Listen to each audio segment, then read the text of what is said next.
ఆశ్రయ నీవేనా, ప్రయాసపడి సమస్త జనులకు విశ్రాంతినిచ్చే దీవెనా, దుఃఖిత పీడిత నిరాధారులకు ఆశ్రయ నీవేనా, అనుదిన రక్షణ సువార్తనందించు పరమ నివేదనా, అనుదిన రక్షణ సువార్తనందించు పరమ నివేదనా, యేసయ్య దీవెనా, యేసయ్య దీవెనా, యేసయ్య దీవెనా, యేసయ్య దీవెనా.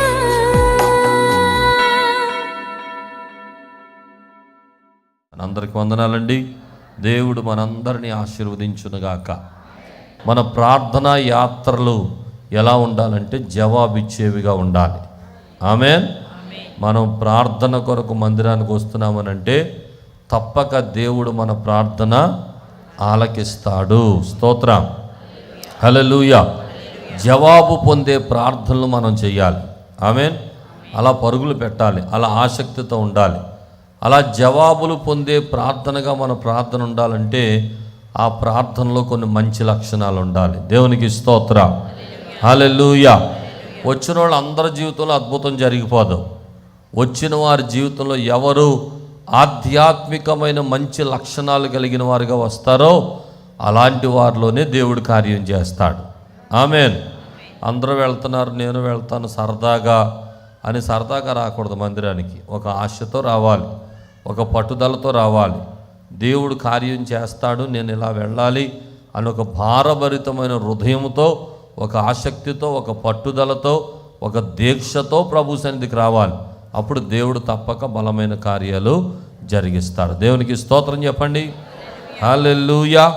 బిగ్గరగా చెప్పండి, రెండు చేతులు పైకెత్తి చెప్పండి, హల్లెలూయా. ఈరోజు ఒక స్త్రీని మీకు జ్ఞాపకం చేస్తాను. మరణమును జీవములోనికి నడిపించుకున్న షునేమీరాలు ప్రార్థనా యాత్ర. స్తోత్రం చెప్పండి, హల్లెలూయా. షునేమీరాలు గురించి మీకు అందరికీ బాగా తెలుసు. 2వ రాజుల గ్రంథము 4వ అధ్యాయంలో ఆవిడ గురించిన చక్కటి మాటలు మనకు కనబడతాయి.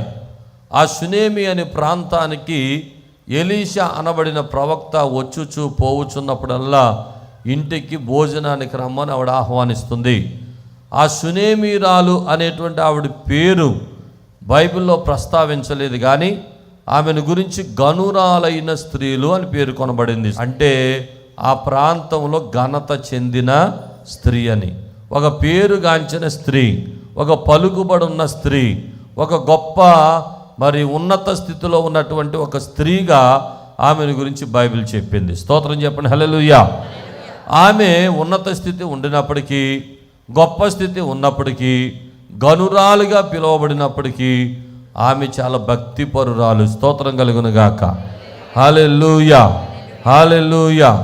కొంతమందికి ధనం ఉంటే భక్తి ఉండదు, కొంతమందికి గొప్ప స్థితి ఉంటే భక్తి కనపడదు. వారికి కావలసినవన్నీ ఉంటే దేవుడు వారికి అక్కర్లేదు, అలా ఉంటారు కొంతమంది. అయితే ఈ గనురాలు మాత్రం ఒక ఆధ్యాత్మికమైన చింతన కలిగిన స్త్రీ అని చెప్పాలి. ఎందుకనంటే ఆ ఊరికి ఎలీషా వచ్చుచూ పోవుచున్నప్పుడల్లా బ్రతిమలాడేస్తుంది. ఏమని? మా ఇంటికి భోజనానికి రమ్మని. అలా తరచు భోజనానికి ఆహ్వానించింది. ఆ దైవజనుడు వచ్చుచూ పోవుచున్నప్పుడల్లా ఆమె జీవితంలో కలిగిన శాంతి, సంతోషం, సమాధానం, నెమ్మది, ఆనందం ఎంతవరకు తెచ్చిపెట్టిందంటే, ఇక భర్త గారి దగ్గరకు వచ్చి, ఇంత గొప్ప దైవజనుడు వస్తుంటే మనం అప్పుడప్పుడు పిలిచి భోజనం పెట్టడం ఏంటి? మన ఇంటిలోనే ఒక చిన్న గది ఆయన కోసం కట్టించేద్దాం. ఆయన కొరకు ఒక బల్ల, పీట, దీపస్తంభమును, మంచము అన్నీ పెట్టి ఆయన వచ్చినప్పుడల్లా బస చేయడానికి ఇక్కడ ఏర్పాటు చేద్దాం అని ఆ స్త్రీ తన భర్తతో చెప్పింది. స్తోత్రం కలుగునుగాక. అలాగే ఏర్పాటు చేశారు. అలాగే దైవజనుడు ఈసారి ఊరు వచ్చినప్పుడు, అయ్యా మా ఇంట్లో భోంచేసి వెళ్ళటం కాదు, మీరు వచ్చినప్పుడు ఎక్కడ ఉండాలి? మా ఇంటిలోనే ఉండాలి అనే ఇంటిలో ఒక నివాస స్థలాన్ని ఏర్పాటు చేసి ఆ ఇంటిలో పెట్టేసింది. స్తోత్రం కలుగునుగాక. ఒకసారి వచ్చాడు ఎలీషా, కొంతకాలం ఉన్నాడు. ఉండి వెళ్ళిపోతా ఆ గెహజీని పంపించాడు, అంటే శిష్యుడిని పంపించాడు. ఏమని?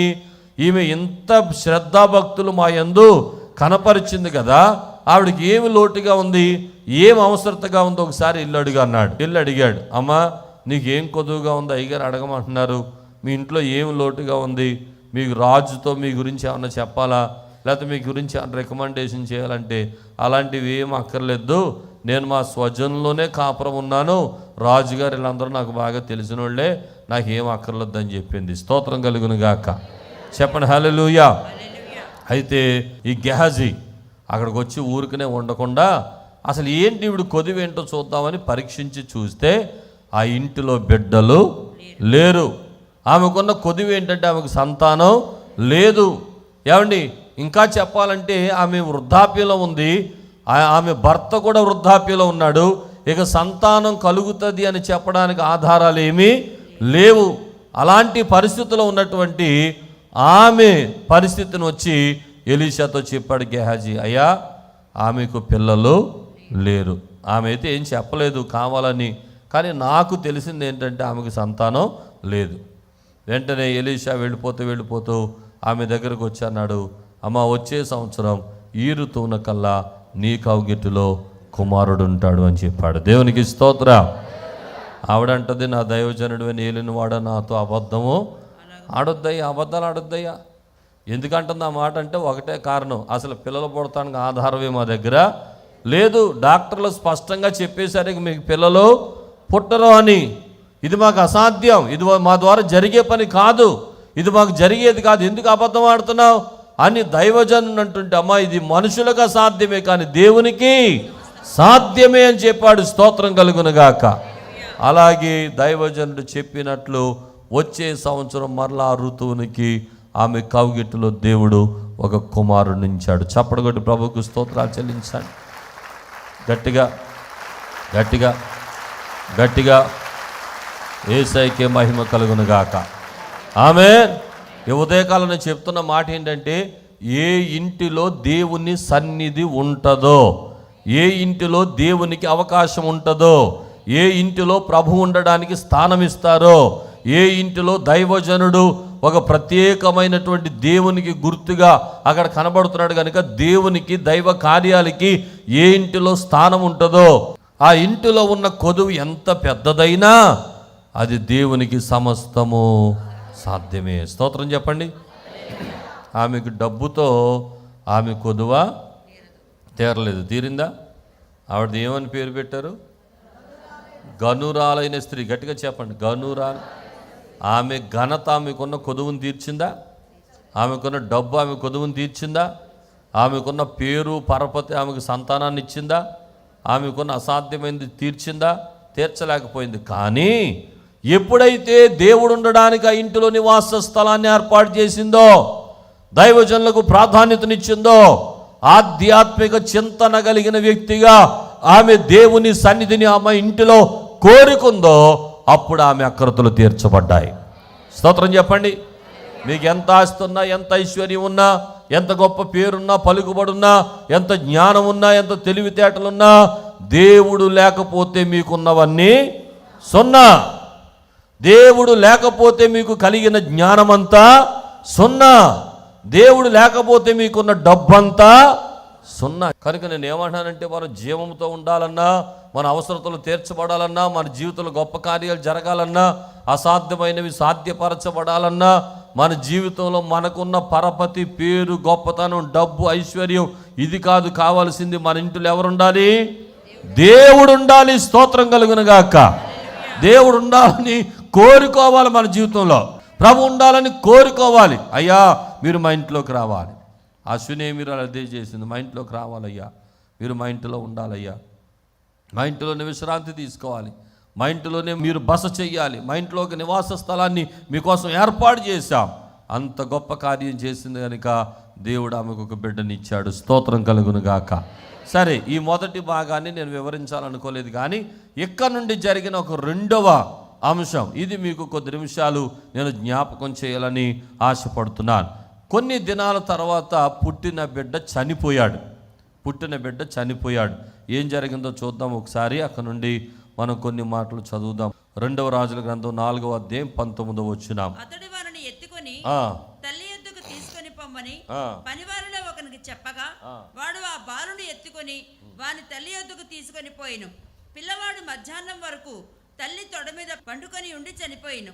అప్పుడు ఆమె పిల్లవారిని దైవజనుని మంచం మీద పెట్టి తలుపు వేసి బయటికి వచ్చి ఒక పనివారిని ఒక గాడిదను నా యొద్దకు పంపము, నేను దైవజనుని యొద్దకు పోయి వచ్చేదనని. స్తోత్రం చెప్పండి అందరూ ఒకసారి గట్టిగా. రైట్, ఇప్పుడు జరిగిన పని ఏంటంటే, పనిలో ఉన్నటువంటి ఆమె దగ్గరకు కొడుకు తలనొప్పి జ్వరంతో బాధపడుతుంటే తండ్రి అమ్మ దగ్గరికి పంపించాడు. అమ్మ దగ్గరికి వచ్చిన కొడుకు అమ్మ ఒళ్ళో పడుకుని ఉన్న పాటున చనిపోయాడు. ఇప్పుడు ఏం చేయాలంటే ఎంత ఘోరమైన పరిస్థితి అండి. లేక పుట్టిన ఒకే ఒక్క కొడుకు. రెండవది, వారు వృద్ధాప్యంలో ఉండగా ఇక పిల్లలు పుట్టరు అనేటువంటి పరిస్థితిలో కలిగినటువంటి కొడుకు. స్తోత్రం చెప్పండి. కొంతమంది జీవితంలో ఇలాంటి పరిస్థితులు ఉంటాయి. సంపాదించుకోగా ఇది అసాధ్యమైందని సంపాదించుకున్నామండి, చూస్తా చేతులారా పోగొట్టుకోవాల్సిన పరిస్థితులు వచ్చినాయండి. ఆమె జీవితంలో అదే పరిస్థితి. అసలు ఆమె వల్ల ఆమెకు కలగలేదు అది. ఆమె బలం, ఆమె ఆరోగ్యం, ఆమె శక్తి ఆమెకు సహకరించలేదు. కానీ దేవుని వలనే ఆ బిడ్డ ఆమెకు కలిగాడు. అరే లేక దేవుడిచ్చినటువంటి బిడ్డ చనిపోతే ఎంత భయంకరమైన వేదన ఉంటుంది, ఎంత భయంకరమైన దుఃఖం ఉంటుంది. చాలా భయంకరమైన పరిస్థితి. ఆమె జీవితంలో చాలా దుఃఖం, చాలా కలవరం, చాలా వేదన, చాలా కన్నీరు, చాలా భయంకరమైన పరిస్థితులు ఆమె ఉందని చెప్పాలి.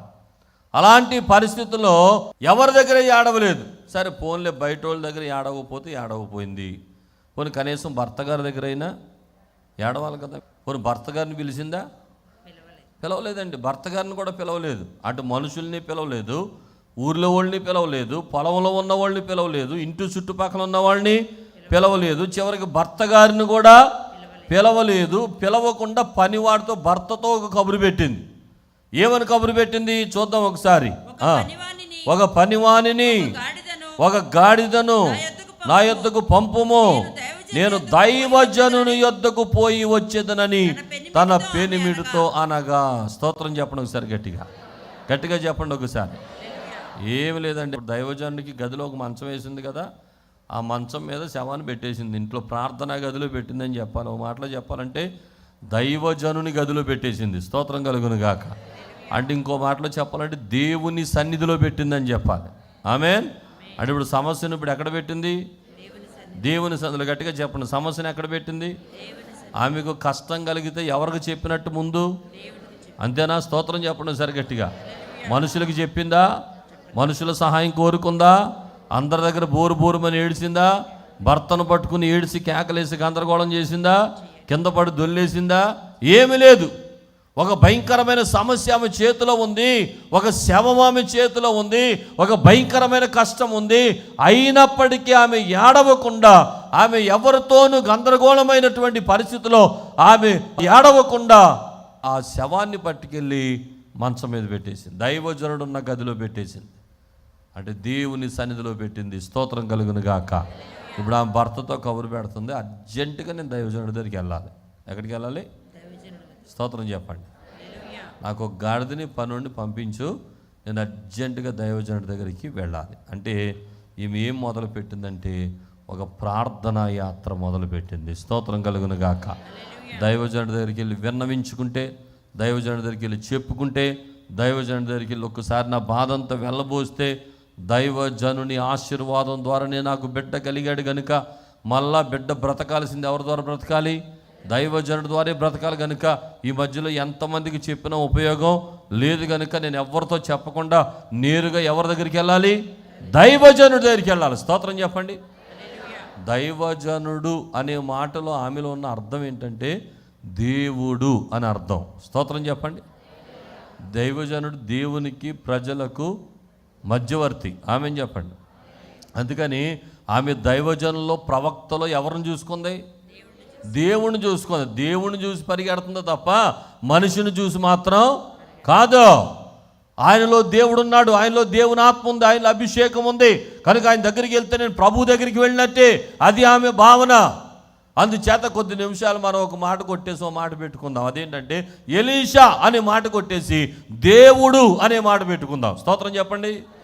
ఇప్పుడు సమస్య రాగానే ఏమని చెప్తుంది భర్తతో? ఒక పనివాణిని గాడిదను నా యొద్దకు పంపుము. నేను ఎవరి దగ్గరికి వెళ్ళాలి? దేవుని దగ్గరికి వెళ్ళాలి. స్తోత్రం కలుగునుగాక. ఈ సమస్య ఎవరితో చెప్పాలి? దేవునితో చెప్పుకోవాలి. స్తోత్రం కలుగునుగాక. చూసారా ఎంత ఆధ్యాత్మికమైన జీవితమో? ఏమండి, నాకు లేనప్పుడు ఇచ్చింది దేవుడే, అది తీసుకుంటే తిరిగి ఇవ్వగలిగింది కూడా దేవుడే. అందుచేత నాకు సమస్య కలిగితే ఎవరితో చెప్పుకోవాలి? నేను దేవునితోనే చెప్పుకోవాలి. మనుషులతో చెప్పడం వ్యర్థం. నరులను నమ్ముట కంటే యెహోవాను ఆశ్రయించుట మేలు. స్తోత్రం కలుగును గాక. ఈమె ప్రార్థనా యాత్ర ప్రారంభించింది. ఒక ప్రార్థనా యాత్ర ప్రారంభించింది ఆమె జీవితంలో ఒక నిర్జీవమైన దానికి జీవాన్ని కలిగించడానికి ఆమె చేసిన పని ఏంటంటే ఒక ప్రార్థనా యాత్ర. ఒక ప్రార్థనా యాత్ర. అయ్యా, నాకు గాడిదని పనివారిని పంపించు, నేను వెళ్ళొస్తాను అని చెప్తే ఆ యజమానుడు ఏమన్నాడు చూడండి. ఒక మాట చెప్పగానే పంపేయలేదు. ఆయన ఒక ప్రశ్న అడిగాడు. ఏం ప్రశ్న? అతడు నేడు అమావాస్య కాదే, విశ్రాంతి దినము కాదే, అతని యొద్దకు ఎందుకు పోవుదు అని. అమావాస్య కాదే, విశ్రాంతి దినం కాదే, ఎందుకు వెళ్తానంటున్నావు? దైవజనుడితో పనేంటి? అస్తమానం ఎందుకు వెళ్తానంటున్నావు? ఆమె నేను పోవుట మంచిది అని చెప్పండి ఈ మాట. నేను పోవుట, కొంచెం గట్టిగా చెప్పండి, గట్టిగా చెప్పండి. రైట్. ఈమె ప్రార్థన యాత్రలో ఆమె మొదట చేసింది ఏంటంటే ఏది మంచిదో గ్రహించింది. స్తోత్రం చెప్పండి సరే గట్టిగా. మీరు రాసుకోవాల్సిన మొదటి పాయింట్ ఏంటంటే షూనేమీరాలు ప్రార్థనా యాత్రలో ఏమంటే ఏది మంచిదో గ్రహించింది. చెప్పండి, ఏది మంచిదో గ్రహించింది. ఎక్కడికి వెళ్ళటం మంచిదో గ్రహించింది. స్తోత్రం చెప్పండి. ఒక సమస్య రాగానే మీలోకి రావాల్సిన గ్రహింపు ఏంటో చెప్పనా? ఈ టైంలో నేను ఏం చేయటం మంచిది, అది ఆలోచించాలి. స్తోత్రం చెప్పండి. కొంచెం గట్టిగా చెప్పండి, చేతులెత్తి చెప్పండి.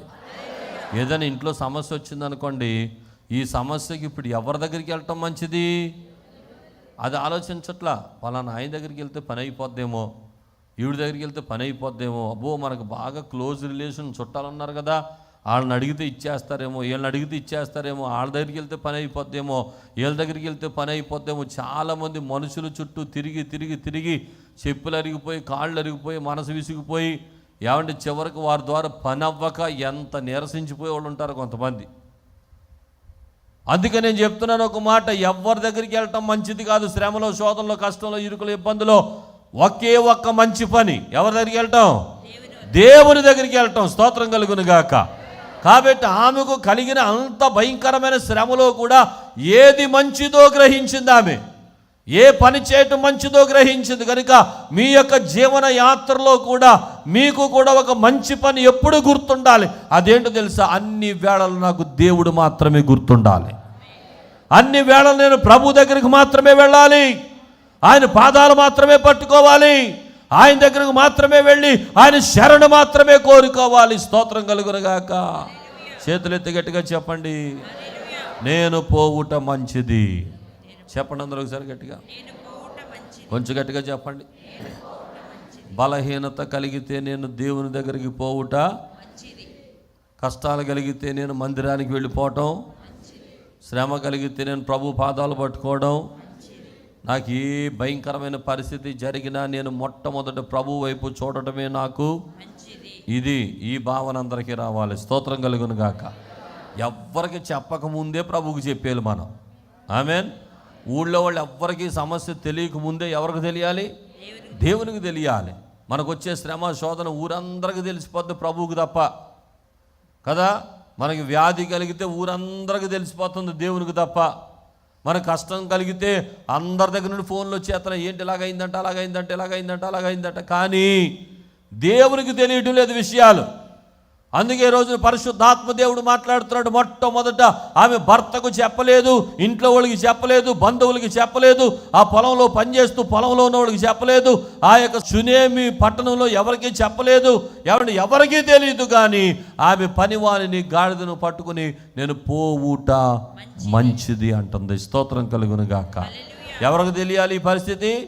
దేవునికి తెలియాలి. కనుక ఈ ఉదయకాలం గమనించండి, మన జీవితంలో ఏ సమస్య అయినా, శోధన అయినా, కష్టమైనా నేను పోవుట మంచిది. ఎక్కడికి? గట్టిగా చెప్పండి, ఎక్కడికి? ఈ రోజు నుండి మాట బాగా గుర్తుపెట్టుకోండి. మీరు వెళ్ళే మార్గం మంచి మార్గంగా మీరు సెలెక్ట్ చేసుకోండి. స్తోత్రం కలుగును గాక. ఒక మంచి దారిలో నడవడానికి మీరు ఆలోచించండి. స్తోత్రం కలుగును గాక. ఆ మంచి మార్గం ఇంకేమీ లేదు, నా ప్రభు పాదాలు పట్టుకుంటూనే నాకు మంచి మార్గం. స్తోత్రం కలుగును గాక. చెప్పండి హల్లెలూయా, హల్లెలూయా, హల్లెలూయా. రెండవ మాట కొంచెం కిందకు వస్తే, ఆమె గాడిదనెక్కి పనివానితో ఏమంటుందో ఒక మాట చదువు. 24వ వచనం. గాడిదకు గంత కట్టి తాను ఎక్కి తన పనివానితో శీఘ్రముగా తోలుము, నేను నీకు సెలవిచ్చితేనే గాని నెమ్మళముగా తోలవద్దని. నేను స్తోత్రం చెప్పడం సరిగట్టిగా. అక్కడ వాహనం ఏంటి? అదే ఆడి కారు. అప్పుడు ఆ రోజుల్లో ఆడి కార్లు, ఫార్చునర్ కార్లు ఇవన్నీ ఏంటనుకున్నారు? గాడిదలే. పనివాడే డ్రైవర్, ఆయనే డ్రైవరు, అదే కారు, అంతే. స్తోత్రం చెప్పండి. ఏమంటే ఆ కారు ఎంత స్పీడ్ వెళ్తుంది? 150 వెళ్తుందా? 140 వెళ్తుందా? ఎంత తొక్కినా 10లోనే ఉంటుంది. అది 5, 10. ఆమెకు వేరే వాహనాలు లేవు. అప్పుడు గాడిద ఎక్కడమే. చూడండి ఒక మాట, ఆమె ఎంచుకున్న వాహనం ఒక గాడిద. అది ఎంత స్పీడ్ వెళ్తుందో మన అందరికీ తెలుసు. అది ఎలాంటి వాహనమో మనకు తెలుసు. అది ఎక్కి పనోడుతో అంటుందంట, శీఘ్రముగా తోలుము. అంటే దాని అర్థం ఏంటి? ఒరే 150 ఏట్రా, ఆ వెళ్ళే బండి ఎంత, దాని రేంజ్ ఎంత? 10 కూడా ఎక్కువ చెప్పానేమో నేను. అంత స్పీడ్గా కూడా వెళ్దాము గాడిద. కానీ స్పీడ్ ఎంత పెట్టమంటుంది? 120 పెట్టు. 100 దాటాలి. అర్థమైందా? స్పీడ్ వెళ్ళాలి, స్లోగా వెళ్తే కుదరదు. ఏమండి ఆమెలో ఉన్న తీవ్రత, ఆమెలో ఉన్న ఆతృత చూస్తున్నారా? మీరు గమనిస్తున్నారా? గాడిద ఎంత స్పీడ్కి వెళ్ళినా స్పీడ్కి వెళ్దాం, ఎంత కొట్టినా స్పీడ్కి వెళ్దాం. దాని స్పీడ్ అంతే, స్లోగానే ఉంటుంది. కానీ ఆమెలో ఉన్న ఆతృత ఏంటంటే, మనం వెళుతున్నది సామాన్యమైన స్థలానికి కాదు. మనం ఇప్పుడు దర్శించబోయే వ్యక్తి సామాన్యమైన వ్యక్తి కాదు. అలాంటి వ్యక్తి దగ్గరికి వెళ్తున్నప్పుడు, అలాంటి స్థలం దగ్గరికి వెళ్తున్నప్పుడు స్లోగా వెళ్తే కుదరదు. ఆతృత ఉండాలి, స్పీడ్ ఉండాలి, స్పీడ్గా పరిగెత్తు. స్తోత్రం చెప్పడం సరిగట్టిగా, కొంచెం గట్టిగా చెప్పండి. అద్భుతం పొందాలన్న వాళ్ళందరికీ మనసు ఉండాలి. ఆమేన్ చెప్పండి. దేవుని కార్యాలు చూడాలనుకున్న ప్రతి ఒక్కరికి మనసు ఉండాలి. ఏ మనసు?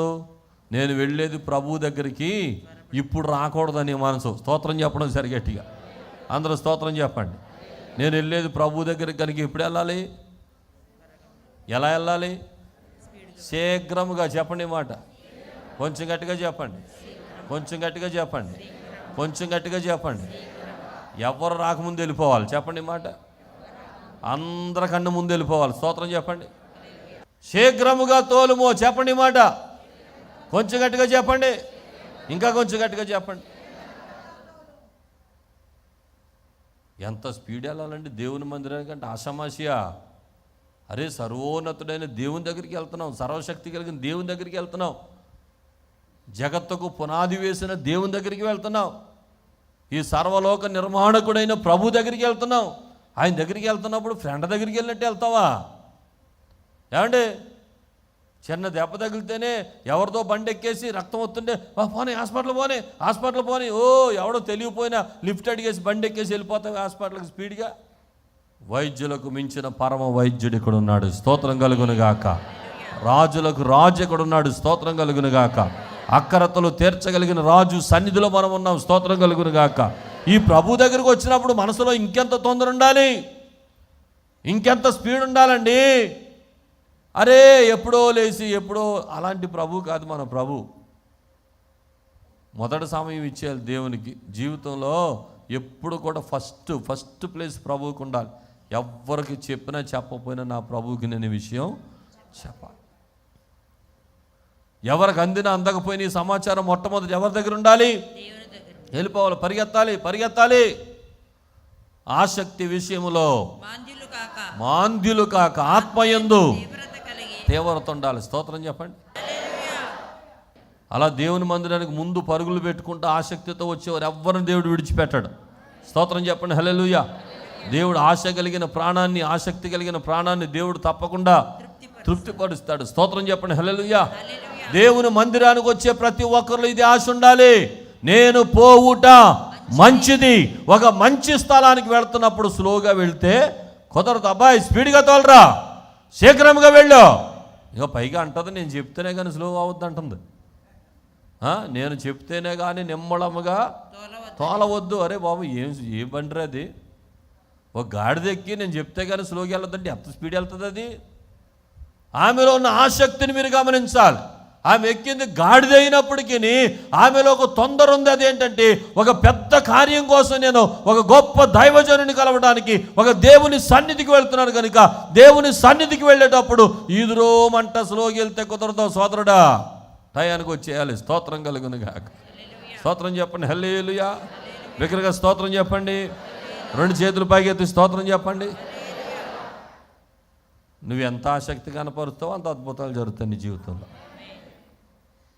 ముందెళ్ళిపోవాలన్న ఆసక్తి ఉంటే ముందు వచ్చేస్తాయి ఆశీర్వాదాలు. ఆమె చెప్పండి. వెళ్దాంలే, మనకు కావాల్సింది మెయిన్ ఆశీర్వాద ప్రార్థన.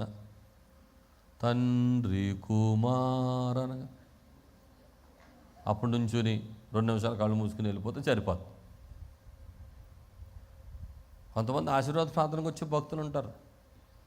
దేవుని మాట విననివారు, దైవజనుని మాట విననివారు. ఎన్నిసార్లు చెప్పినా ఆలస్యంగా. పాస్టర్ గారు ఎవరు మీకు బ్లెస్సింగ్స్, దేవుడు ఇవ్వాలి మీకు ఆశీర్వాదాలు. దేవుడు ఇవ్వాలంటే దేవుని మనసును మీరు ఆలోచింపజేసే రీతిగా మీ భక్తి ఉండాలి. ఆమె చెప్పండి. ఈ యొక్క సునేమిరాలు జీవితంలో సునేమిరాలు అడగలేదు నాకు పిల్లలు లేరని. దైవజనుడే వచ్చి అడిగాడు. అడిగినప్పుడు ఏమని అడిగాడు తెలుసా? ఎంత శ్రద్ధాభక్తులు నీవు మా యందు కనపరిచితివి, నేను నీకు ఏం చెయ్యాలి? మా యందు నువ్వు కనపరిచిన భక్తికి మేము పరవశులం అయిపోయాం. నీకు ఏదో ఒక బ్లెస్సింగ్ ఇవ్వాలని ఆశపడుతున్నాం. అది దేవుడు మనల్ని చూసినప్పుడు, మన భక్తి చూసినప్పుడు అలాంటి ప్రశ్న వేయాలి. అబ్బా, నీ భక్తి చూసి, నీ విశ్వాసం చూసి, నీ ఆరాటం చూసి, నీ ఆత్రత చూసి, నీ తీవ్రత చూసి, నువ్వు మందిరానికి పరుగులు పెట్టుకొస్తున్న విధానం చూసి నీకు ఏదో చేయాలనిపిస్తుంది. అబ్బాయి ఏం చేయమంటావు చెప్పు అని దేవుడే అడిగి మరి మనం బ్లెస్ చేయాలి. స్తోత్రం కలుగునుగా. అలా ఉండాలి మన భక్తి, అలా ఉండాలి మన విశ్వాసం, అలా ఉండాలి మన ఆధ్యాత్మిక యాత్ర, అలా ఉండాలి మన ప్రార్థనా జీవితం. కనుక ఈరోజు ఎలాగుంది మన ప్రార్థనా స్థితి ఒకసారి పరీక్షించుకోవాలని ప్రభు పేరట మనం చేస్తున్నాను. స్తోత్రం కలుగును గాక. చూడండి, ఆమె అంటుంది, గాడిదను పెట్టుకుని శీఘ్రముగా తోలుము, నేను నీకు సెలవిస్తేనే కానీ. ఆమె ప్రార్థనా యాత్రలో సమయమును పోనీయలేదు. రెండవ మాట, ఆమె ప్రార్థనా యాత్రలో సమయమును పోనీయలేదు. రెండవది, నిర్లక్ష్యము చేయలేదు. ఈ మాటకి ఇంకొక మాటలో నిర్లక్ష్యము చేయలేదు. స్తోత్రం చెప్పండి. మా చిరునామా పాస్టర్ ఎం జ్యోతిరాజు, శాంతినగర్, ఏలూరు 534007, పశ్చిమ గోదావరి జిల్లా, Andhra Pradesh. Our address pastor M Jyothiraju, Shantinagar, Eluru 534007, west Godavari district, Andhra Pradesh. మా ఫోన్ నంబర్లు 8007773333 మరియు 8008777444.